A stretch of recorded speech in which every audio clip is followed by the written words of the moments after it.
안녕하십니까. 반갑습니다. 어, 오랜만에 영상 올립니다. 10월 3일 날 영상 올리고 오늘 10월 15일이니까 근 13일 만에 12일 만에 영상을 올립니다. 그동안 내가 10월 3일 날 올렸던 영상을 갖다가 제가 계속 들어봤습니다. 계속 들어봤는데 우연인지 잘 맞더라고요. 계속 맞아가지고 잘 때 잠 안 오면은 계속 듣습니다. 틀어보고 10월 3일 날 영상이 계속 잘 맞아가지고 그대로 뒀습니다. 나는 계속 들었지요.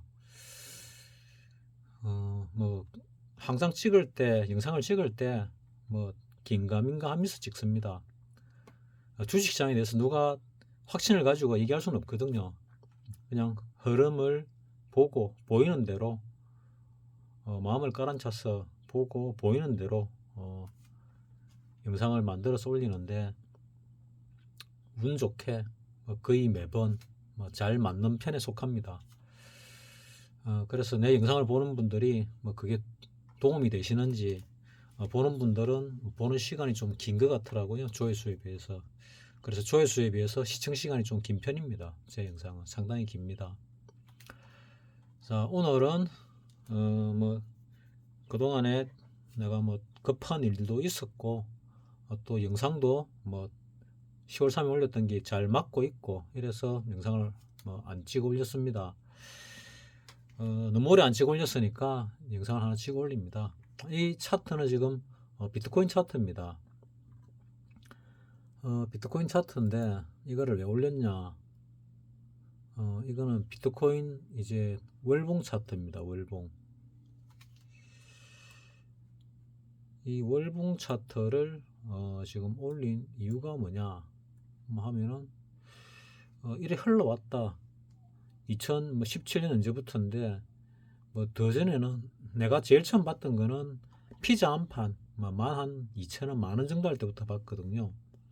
그래가 올랐다 내렸다 올랐다 내렸다 요 보니까 제일 저점이 대략 한 400만원 좀 되더라고요. 2017년 매달입니다. 올랐다가 조정받고 다시 이래 올라서 조정받고 있는데 이게 끝인지 아니면은 지금 조정 중인지는 명확하지 않습니다. 근데 아마도 끝일 수도 있고 아닐 수도 있는데 아니면은 좀 더 가겠지요. 이 형태로 봐서는 조정 파동이 아닐까 하는 생각이 들기도 합니다. 들기도 하는데 지금 요 정도 시점에서 비트코인 가격이 박살나지는 않을 것 같습니다. 그래서 더 올라갈 가능성은 있다. 그러면 조정이 아닐까 이런 생각이 드는데 여기 하나의 파동이 끝났고 조정받고 재차 파동이 시작됐다면 1파, 2파, 3파, 4파, 5파 그래가 이래 내려오는 게 복잡해 보이니까 이거를 4파 조정으로 봐야 될지 요 앞에 차트가 있으면은 이게 이제 끝이 난 건지 명확하지는 않는데 여기서 지금 내려오는 파동이 하나, 둘, 셋, 넷, 다섯 A, B, C, D인지 1, 2, 3, 4, 5인지 모르겠는데 어쨌거나 다섯 파동을 가지고 내려오고 다음에 올라가고 재차 조정받고 내려와서 쌍바닥을 치고 올라가면은 이게 꼭대기 아닐 수 있고 그게 아니면은 이런 5개 파동이 나왔다는 거는 이거를 끝으로 하락이 시작됐을 가능성도 배제는 못한다. 아니면은 상당 기간 행보를 하다가 행보가 조정을 받다가 조정받으면 이게 복잡한 게 4파가 되겠죠. 4파 조정 후에 요 미달파가 놓을 수도 있지만은 이 고점을 뚫으려고 하는 시도가 있을 것이다. 이런 생각을 해봅니다. 코인 시장의 상당히 내가 한 1, 2년 전에 들었을 때 코인 종류가 한 4,000개 된다고 들었습니다. 지금 더 많겠지요. 더 많은지 더 적은지 모르겠는데 더 많지 않을까 생각을 합니다. 그 중에 몇 가지 정도는 살아남을 거고 박물관용으로 살아남을지 사용될 가능성은 적다고 봅니다. 왜냐하면은 이 코인이 사용되면 국가가 무너지거든요. 국가가 무너집니다. 그리고 국가의 가장 큰 이권 사업 중에 하나가 전매 사업이죠. 이 화폐를 찍어내 가지고 예를 들어서 우리나라 제일 큰 돈이 5만 원인데 5만 원짜리 한 장 찍는데 원가 얼마 들겠습니까? 그거 하나 찍어가 5만 원에 파는 건데 그 대단한 수익권을 갖다가 알지도 못하는 일반 민간인한테, 민간 기업체 누군지도 모르는 그런 데다 넘길 이유가 전혀 없습니다. 그 넘긴다는 거는 말도 안 되는 소리입니다. 그런 주장을 하는 사람들이 있는데 그런 무정부 또는 하나의 정부의 시대가 온다 하더라도 뭐 10년 안에 올 가능성은 거의 없다고 봅니다. 1, 20년 안에 올 가능성은 없고 시간이 좀 걸릴 건데, 그래 되더라도 어떤 그 주도 세력이 돈을 전자표도 찍어내는 거지, 이렇게 암호화폐도 찍어내지, 이런 식으로 발행된 화폐를 쓸 가능성은 나는 거의 제로에 컨프로치 한다고 보거든요. 그래서 아니다. 그러면 이건 왜 틀었냐? 근데 이제 돈의 흐름에 따라서 이 차트가 이제 움직이니까 이 차트를 이제 보는 거죠. 이래 보게 되면은 지금 올해 여름부터 해가지고 한번 올랐다가 지금 조정받고 다시 뭐 올라가는지 아니면 여름을 꼭대기 치고 내려오는 건지는 잘 모르겠습니다. 일본으로 볼 때. 하지만 요 7월 달부터 7월이 9월 달부터 해가지고 지금 올라가고 있거든요. 올라가고 있는데 다 올라간 건지 뭐 더 올라간 건지 잘 모르겠는데 어쨌거나 여기를 기점으로 좀 올라가고 있다. 지금은 살짝 내려오는 중이다. 더 내려갈 건지 아닐지 잘 모르겠는데 뭐 그렇다. 뭐 이 정도 흐름을 보기 위해서 그냥 보는 겁니다. 그 이상의 의미는 별로 없습니다. 자, 이 주봉으로 보게 되면은 하나, 둘, 셋, 넷, 5개 하고 이렇게 조정을 받고 재차 오를 수도 있겠다. 요 위에 뭐 무슨 라인인지 모르겠는데 이 라인 근처에서 왔다 갔다 하고 있지요. 그래서 아직 그렇게 하락 추세로 보이지는 않는다. 뭐 이래 보입니다. 이 코인 시장이 좀 빨리 움직이더라고요. 코인 시장이 좀 빨리 움직여서 이게 2023년 주봉으로 볼 때 1월부터 쭉 올랐다가 지금 조정받고 있는 그런 상황이거든요. 그래서 그런 이 돈의 흐름을 관점에서 그냥 쳐다본 거지 크게 의미를 두지는 않습니다. 뭐 비트코인 말고 다른 코인들도 있지만은 일단 비트코인이 가장 가격이 높고 많은 참여자들이 뭐 있는 걸 알고 있고, 뭐 오버스 뭔지 모르겠는데 뭐 19% 올랐네요. 이게 뭐 월봉인데 일봉으로 보게 되면 최근 들어서 올라가는데 왜 올라가는지 잘 모르겠습니다. 내가 코인에 별 관심 없습니다. 내가 하고 있는 코인은 아직도 코인 시장이 마지막 슈팅이 한번 남아있지 않을까 하고 나는 추정을 합니다. 그래서 아직 상장되지 않고 많은 사람들이 하고 있는 코인, 파이코인이라고 있던데 그 코인이 이제 채굴을 하는데 무릅니다. 전기도 많이 안 듭니다. 뭐 하루에 한 5분 10분 정도만 노력하면은 계속 채굴이 되기 때문에 뭐 1초만 하면 된다는데 1초는 거짓말이고 뭐 한 5분 10분 정도 시간 투자를 좀 하면은 뭐 계속 채굴이 되더라고요. 그래서 나름대로 혹시나 하는 마음에 하고는 있는데 거기 혹시나 하는 마음에 전력 투구하기에는 뭐 좀 그렇죠. 그런데 사행성에 전력 투구하는 거는 옳지 않다고 난 생각을 하거든요. 잡다하게 얘기를 많이 했는데 그러면 이제 본론으로 들어가 보겠습니다. 자, 우리 다우 산업을 보게 되면은 일봉입니다. 8월 초부터 해가지고 내려왔지요. 8월 초부터 내려온 이유는 뭐냐? 여기서 뭐 많이 올라온 것도 있고 그 다음에 조정받을 때가 됐는데 아마 10월 달 쪽에 그 뭐냐, 갑자기 용어가 생각이 안 나는데 셧다운권으로 떨어지지 않았을까 이래 생각을 합니다. 셧다운이 염려돼 가지고 원래 여기 7월 달에 셧다운이 석 달 전에 될 예정이었는데 용케 셧다운 안 되고 끝이 났지요. 그래서 올랐습니다. 오르고 셧다운이 될 가능성이 높다 해가 쭉 떨어지다가 10월 말일날 셧다운이 안 된다고 그러니까 9월 말일날 3시간 10월 1일 3시간 앞두고 미국에서 하원 상원 의회를 다 통과했습니다. 임시 예산안을 편성해 가지고. 그래서 좀 더 확정이 되면은 올라야 되는데 좀 내렸거든요. 그 내린 이유가 뭘까? 불확실성 때문일까 어쩔까 뭐 고민을 많이 해봤는데 결국은 이스라엘의 국지전 때문일 가능성도 있겠다 이런 생각이 들었습니다. 그래서 요 떨어진 게 뭐 겸사겸사 떨어지지 않았나 생각을 하고, 이스라엘 팔레스타인이 이스라엘 공격한 게 10월 7일 토요일이거든요. 그러니까 미국 시간으로는 10월 6일 금요일이죠. 금요일 저녁이니까 우리 장이 끝난 뒤입니다. 우리 장이 끝난 뒤에 발생을 했습니다. 근데 전쟁이 터졌는데 올랐지요.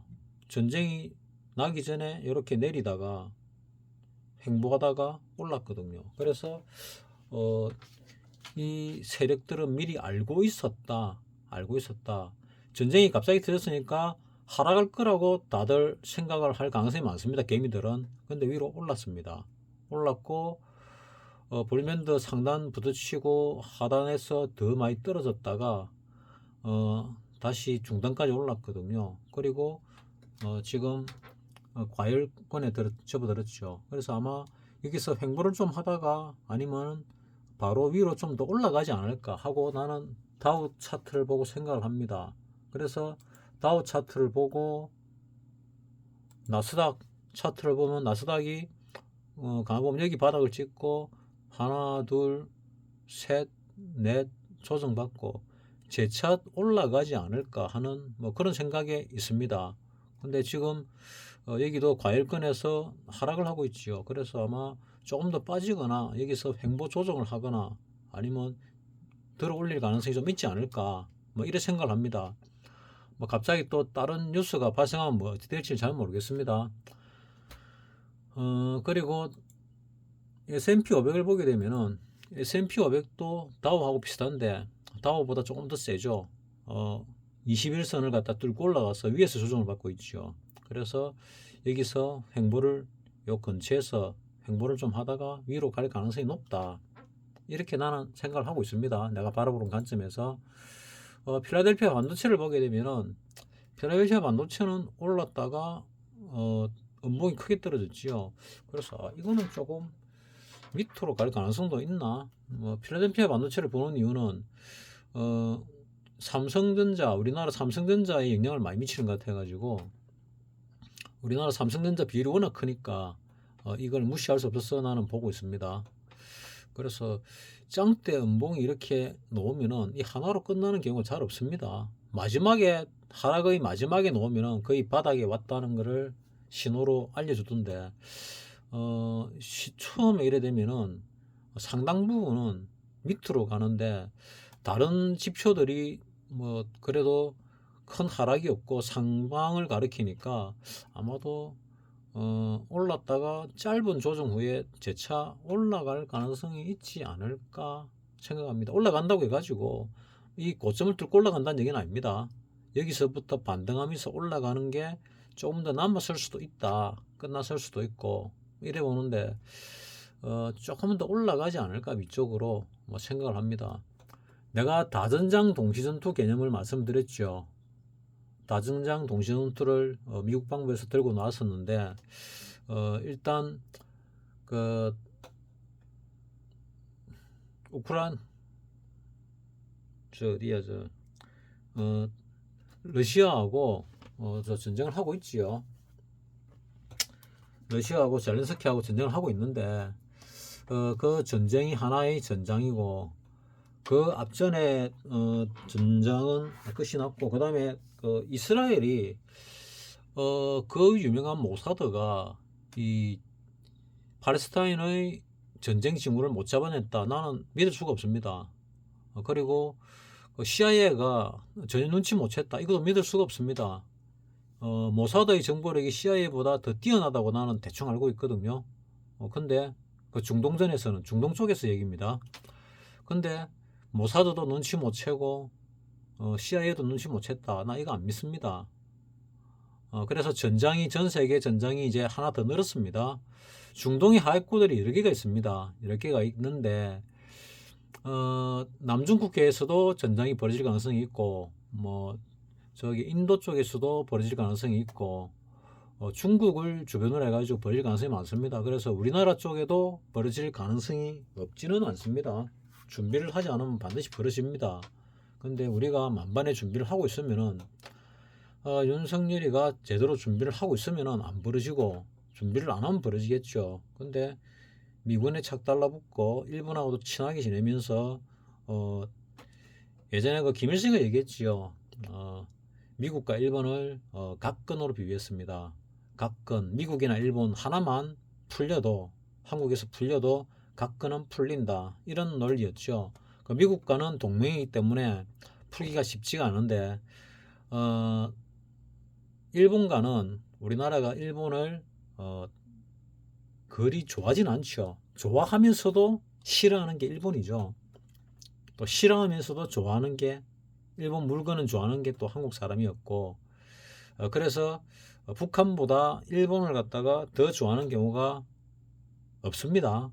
차라리 일본보다 북한을 더 좋아합니다. 그래서 그걸 이용해 가지고 북한이 우리 민족끼리 이러면서 안보식을 희석시키고 있죠. 근데 그동안에 문재인이나 뭐 이런 류들은 그쪽에 편성해 가지고 안보를 좀 희미하게 만들었습니다. 그래서 안보식을 제대로 갖고 있지 않습니다. 이스라엘 요번에 팔레스타인과 전쟁할 때 보면은 90대의 할아버지가 총 들고 제대로 서 있긴 하겠나 싶은데, 총이나 쏘겠나 싶은데 총 들고 나섰습니다. 어차피 뉴스라는 게 뭐 상징적으로 또는 선동을 위해서 뭐 하겠죠. 그리고 그 숫자가 워낙 적으니까 뉴스거리가 되지, 많으면 뉴스거리도 안 됩니다. 워낙 적으니까 그렇는데, 어쨌거나 이 이스라엘전도 다전장 동시전투에 하나가 포함이 될지 안 될지는 좀 더 지켜봐야 됩니다. 이스라엘은 워낙 속전속결로 빨리 끝내는 경우가 많기 때문에 전쟁을, 그래서 금방 끝날 수도 있습니다. 금방 끝나게 되면은 다전장 동시전투에 포함이 안 될 수가 있겠죠. 근데 우크라이나전처럼 오래 가게 되면은 상황이 좀 달라질 수 있습니다.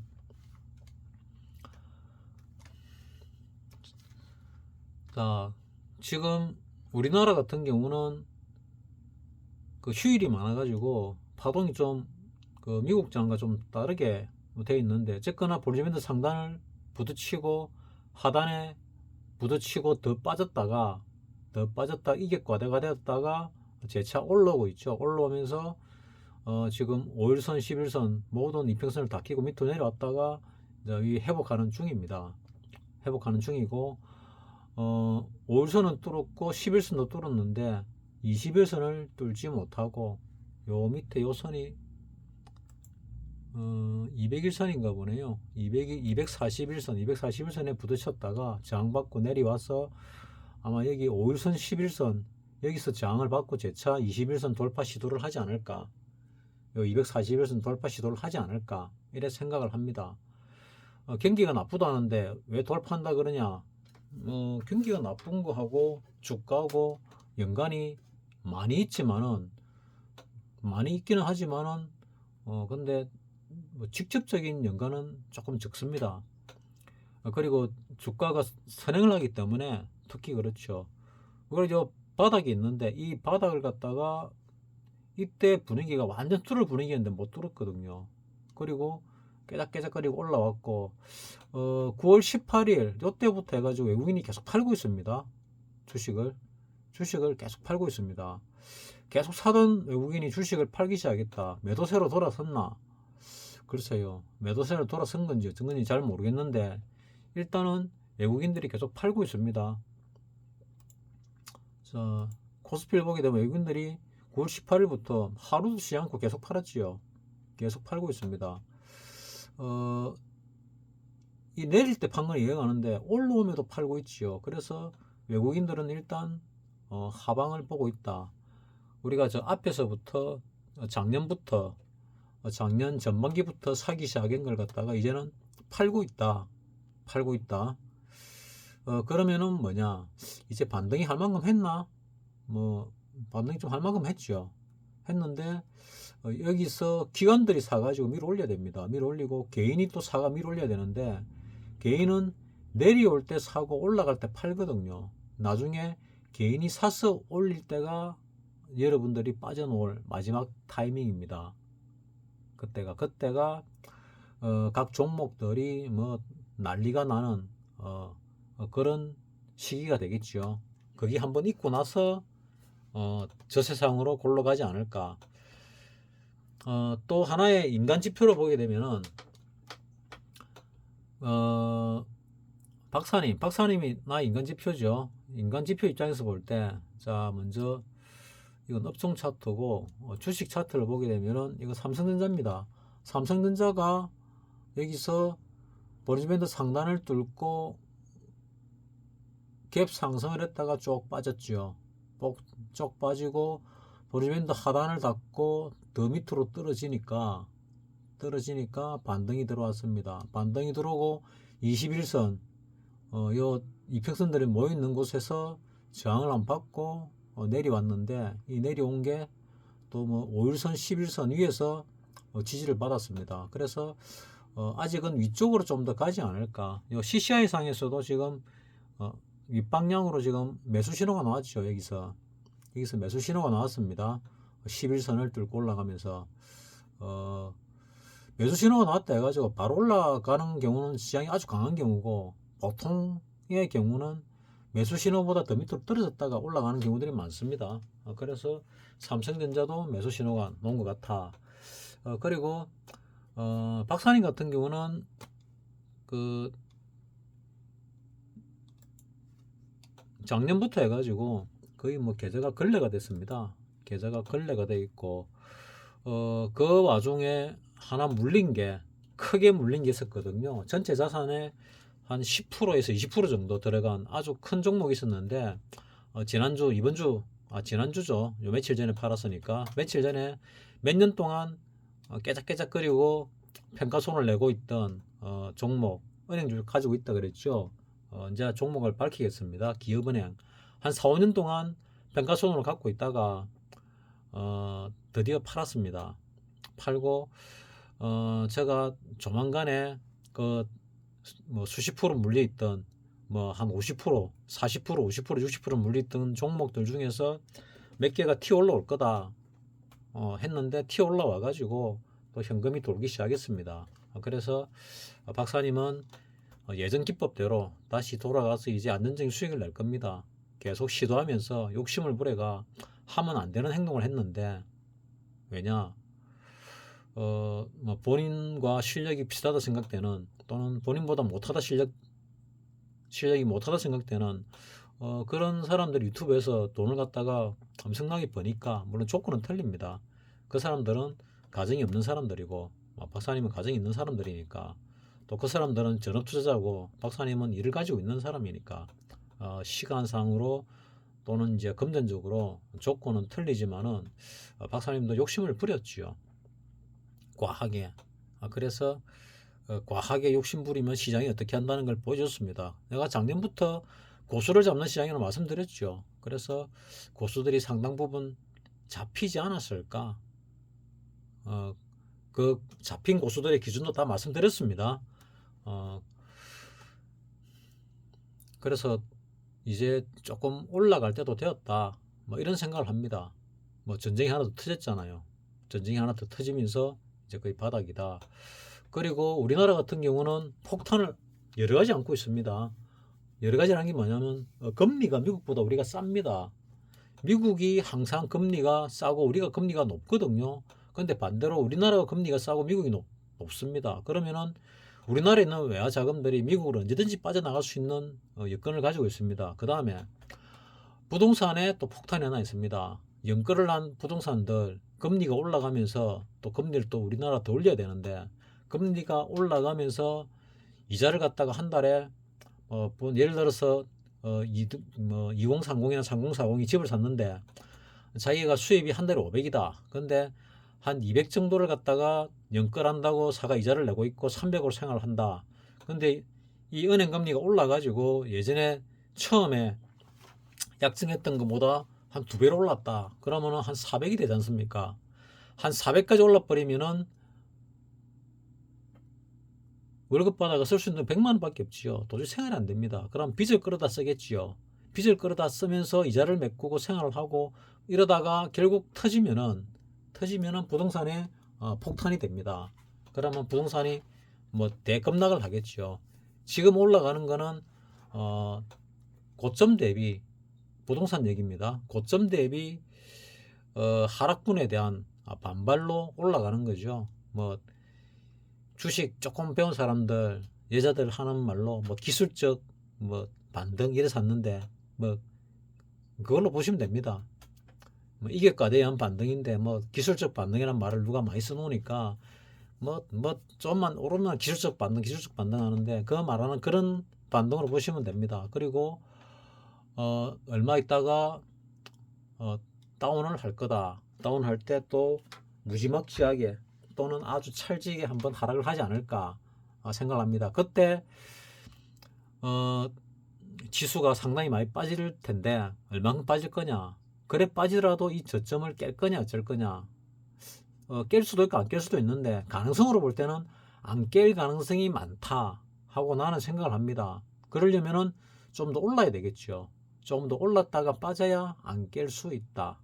자, 전장이 하나 더 늘었습니다. 그럼에도 불구하고 요만큼 떨어졌지요. 볼린저 밴드 이만큼 떨어졌습니다. 주봉상으로. 그래서 이격가대가 놓으면은 볼린저 밴드 상단 정도가 올라갈 가능성이 있다. 그래서 다시 2600을 회복할 가능성이 많지 않을까 하고 이렇게 나는 지금 추정을 하고 있습니다. 그러면 이번에 2600을 뚫고 올라가면은 이번에는 수익이 나면은 파시기 바랍니다. 내가 주식을 팔아라고 말하기 시작한 지가 꽤 됐습니다.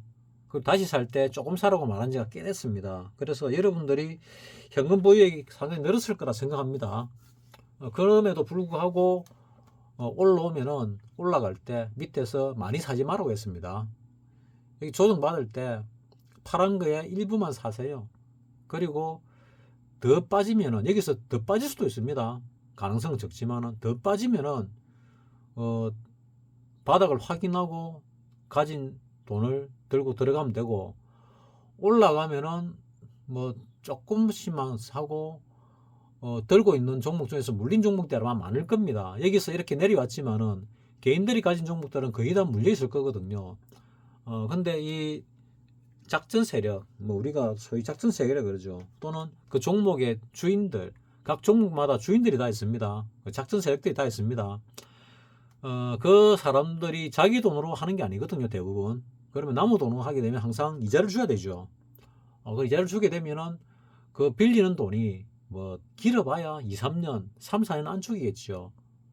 그러면은 이제 뭐 빌려가지고 갚아야 될 시기가 다 되지 않았나. 그러면 위로 올라갈 때도 되었다. 뭐 이런 생각이 듭니다. 그래서 전체적인 시장이 미국 시장이 조금 위쪽으로 올라가 주면은 또 미국 선거도 다 됐죠. 내년에 선거 아닙니까? 그러면은 미국 선거를 본다면은 민주당이 유리하게 하기 위해서는 좀 올려야 되겠죠. 그래서 아마 좀 올라갈 겁니다. 위쪽으로. 그래서 뭐 이렇게 저렇게 보면은 정치적으로 볼 때 올라갈 가능성이 좀 있어 보인다. 미국도 경기가 그리 나쁘진 않는 것 같아요. 그러니까 금리를 더 올려야 된다 생각도 하지요. 따라서 올라갈 가능성이 있고 뭐 올라가게 되면은 만약에 불꽃장이 연출되면은 가진 주식을 전부 다 던지다시피 해야 됩니다. 수익이 나면 바로 던지라는 얘기는 아닙니다. 그 추세가 꺾이는 걸 잘 보고 던지라 그 얘기죠. 계속 올라가는데 박사님도 하도 오래 물리 있으니까 하도 오래 물리 있고 돈에 쫄리다 보니까 수익이 뭐 0. 몇 프로 나면 팔아버리더라고요. 1%도 수익 못 내고 그 팔고 나서 뭐 상한가 치고 이런 것들도 여러 개 봤거든요. 여유가 없으면은 고수라도 그래 됩니다. 여유가 없으면은 박사님의 장점은 항상 여유를 가지고 투자해 오셨는데 최근에 여유가 없어져 버렸습니다. 왜? 안 하던 매매를 하는 바람에 현금을 상당 부분 잃어버렸거든요. 그래가지고 여유가 별로 없습니다. 그래서 가지고 있던 기업은행도 팔까 말까 고민을 많이 했는데 약간 손절을 하면서 결국은 안 팔고 일단 수익을 보고 팔았습니다. 그래서 현금적인 쪼달린 부분에서 이제 많이 회복이 됐지요. 많이 회복이 됐다는 얘기는 이자를 내는 부분을 많이 껐다는 얘기죠. 이자를 갖다가 거의 전문직 월급만큼 이자를 거의 내다시피 했거든요, 월. 그러니까 상당히 버거웠지요. 근데 판 돈으로 일단 이자를 줄이니까 이자 매매해 가지고 수익을 내가 이자에 다 메꿀 필요가 없는 거죠. 뭐 그런 상황으로 일단 예전같이 상당 부분 돌렸다. 자, 요런 신호도 내가 볼 때는 그 뭐라 그럽니까? 인간 지표로서 볼 때 이제 고수 사냥이 거의 끝났다. 고수 사냥이 끝났으면 이제 움직임이 좀 있을 거다. 그 움직임이란 거는 여러분들이 물려있는 종목들의 움직임이 좀 있을 거다. 또는 좀 있었다. 앞으로 좀 더 있을 거다. 이렇게 볼 수 있습니다. 자, 결론적으로 얘기하면은 이제 올라올 때 수익 나는 거 지금까지 말씀드린 거 똑같습니다. 잘 추세에 따라서 잘 수익을 보고 파시라. 그리고 현금화 시키시라. 그리고 내려가면은 파란 거보다 항상 적게 사셔야 됩니다. 적게. 그래가 현금화 비율을 높여야 됩니다. 왜냐하면 언제 어떻게 떨어질지 알 수가 없습니다. 이어서 이래 올라가다가 이만큼 떨어져서 재차 올라가다가 또 이래 떨어질 줄 알았겠습니까? 몰랐잖아요. 떨어질 수도 있겠다 생각은 했는데 이렇게 떨어질 줄 알았습니까? 몰랐거든요. 그리고 요때 내가 여러분께 들어가라고 말을 할까 말까 고민하다가 안 했습니다. 왜? 나는 풀로 또 들어갔지요. 들어갔는데 불안하니까 짧게 끊어먹고 또 풀로 들어가고 짧게 끊어먹고 이걸 반복을 하고 있는데 바닥쯤이라고는 느낌이 들었는데 여러분들에게 확실하지 않은 말씀을 드리기 곤란하잖아요. 그래서 10월 3일 날 만들었던 영상으로 그냥 그대로 놔뒀습니다. 그게 잘 맞고 있었기 때문에. 자, 여기서 이제 5일선이 11선을 뚫으려고 골든 크로스가 오려고 하고 있죠. 그래서 요 근방에서 왔다리 갔다리 하다가 좀 더 올라가서 21선 돌파 시도의 도전을 하겠구나. 코스피로 볼 때. 이런 생각을 나는 지금 하고 있습니다. 코스닥은 어떻냐 보니까 코스닥도 5일선 11선 다 뚫고 올라갔네요. 다 뚫고 올라갔고 이제 21선을 향해 가겠구나 하는 생각이 듭니다. 빠질 만큼 많이 빠졌네요. 자, 여기서 하나의 조정이 들어오고 반등이 커놓으니까 지그재그 파동이 나왔습니다. 나왔고 21선전은 뚫고 올라갈 것 같아. 그리고 그 이후의 문제는 그 이후에 보는 게 맞지 않을까 이래 생각합니다. 자, 이제부터 올리는 주체가 뭐가 될까가 중요한데 외국인이 사서 올리면 제일 좋고 그 다음은 기관이 사 올리면 그것도 괜찮고 개인이 사 올리면은 그것도 좋긴 한데 그때는 이제 빠져나갈 준비를 해야 된다. 이렇게 판단하시고 시장에 대응하면 되겠다 싶습니다. 파생은 아직도 변동성이 상당히 줄어 있고 그 프리미엄도 상당히 죽어 있기 때문에 아직 폭발이 일어나지 않았습니다. 몇십 배짜리들이 나왔는데 그럼에도 불구하고 그래 되면은 변동성이 확 늘어야 되는데 변동성이 이렇게 크게 내렸다 올랐다가 이건 코스닥이고 코스피 쪽에서도 크게 올랐다 내렸다 했는데도 불구하고 변동성이 별로 늘어나지는 않았거든요. 조금 늘긴 늘었지만은 그래서 아직은 D-Day가 멀었나 보다 하고 생각합니다.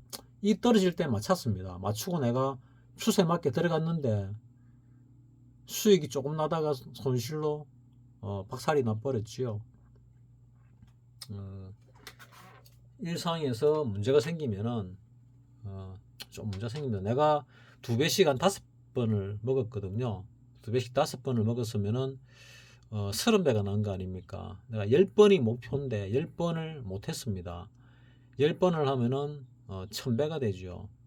그래서 적은 돈 가지고 시도를 하는데 5번에서 번번이 막히고 끝이 나는데 그게 평상심을 유지하면은 가능할 것 같은데 자꾸 그때마다 뭔가 일이 생기고 마음이 흔들리더라고요. 그래서 나는 아직도 하수다 하고 스스로 어, 스스로를 낮추려고 노력을 많이 합니다.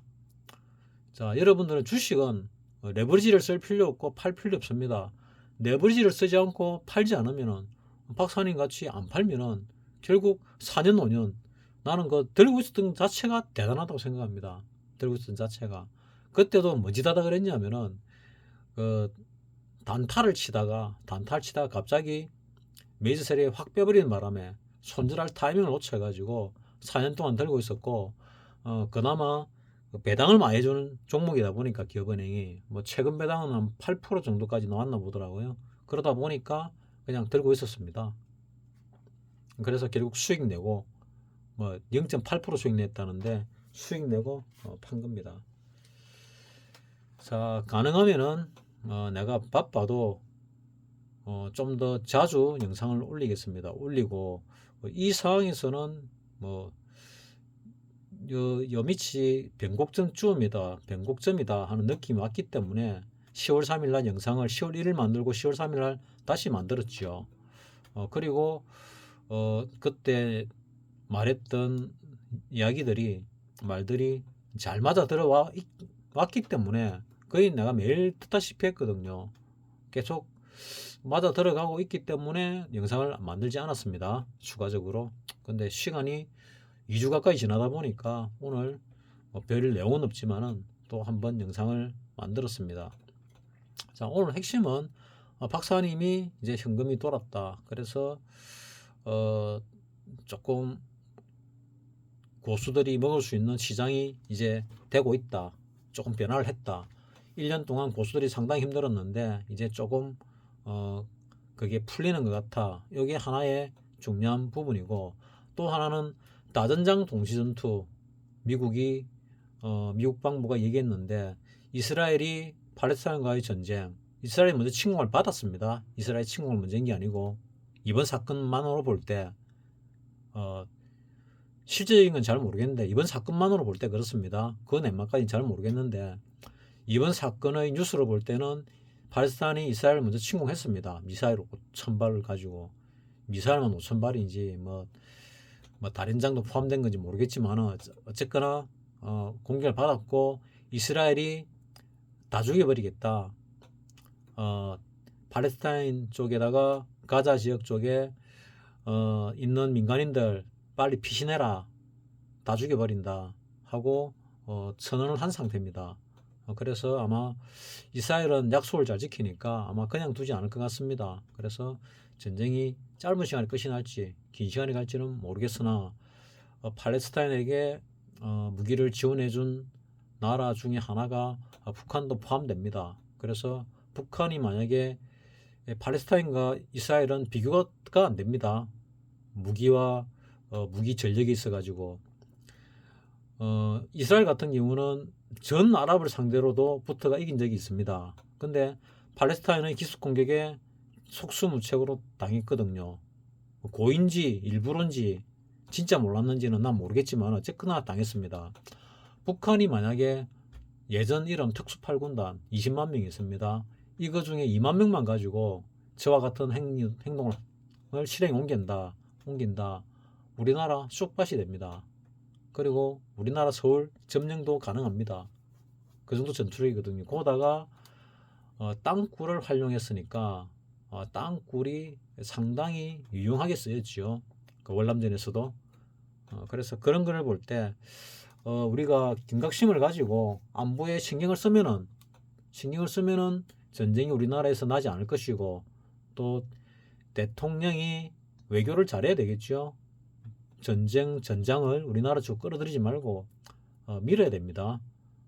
그 결국 외교력인데 그만한 외교력이 될지 안 될지, 문재인은 100%안 되는 인간이었고 대통령이었고, 윤석열은 뭐 그래도 조직, 국가 공무원 출신이기 때문에 조직에서 제대로 배웠으면은 능력이 될 수도 있지 않을까 하는 뭐 기대감을 가져보는데, 잘 모르겠습니다. 전장이 만약에 이스라엘이 길어지고 또 하나가 더 발생된다 그러면은 그때는 추세적으로 하락으로 보시는 게 맞습니다. 추세적으로 거의 3차 대전이나 마찬가지거든요.